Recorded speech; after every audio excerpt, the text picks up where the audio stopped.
Good evening. I would like to begin by introducing myself. My name is Hydrogen, and I come from a low-income neighborhood where life is not very comfortable.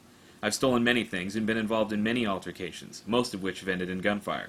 In addition to this, I have had sexual intercourse with a great number of the opposite sex. In contrast, and despite the lack of legitimate evidence, I believe you to have been involved in a fair amount of homosexual activities I and my companions look down upon.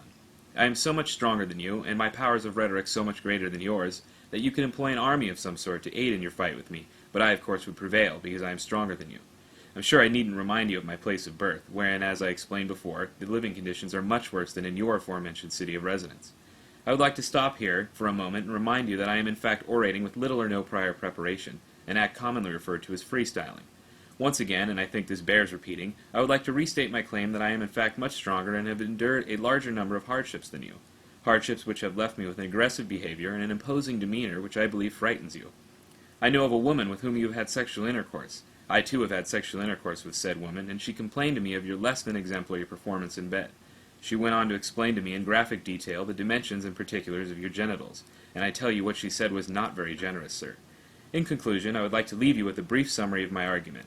You, sir, are a weak, timid, and untrustworthy homosexual. The city in which you live is not nearly as difficult to live in, nor is it in such a high state of disrepair as mine. I am the superior monologist in this debate, and any claim to the contrary will result in physical violence and perhaps even death.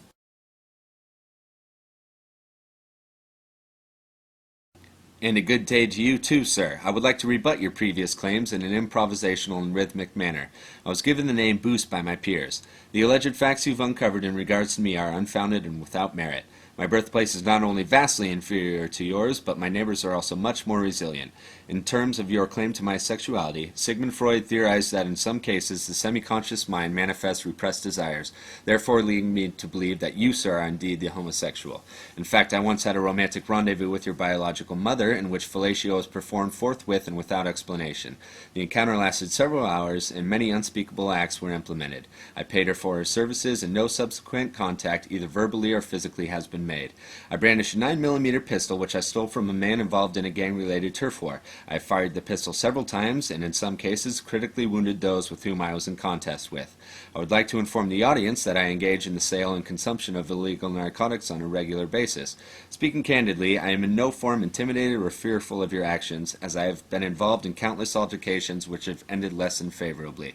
In summation, your argument denotes a lack of intellectual honesty on your part. It is my contention that this matter would best be solved with fisticuffs. I believe I will be victorious in this regard.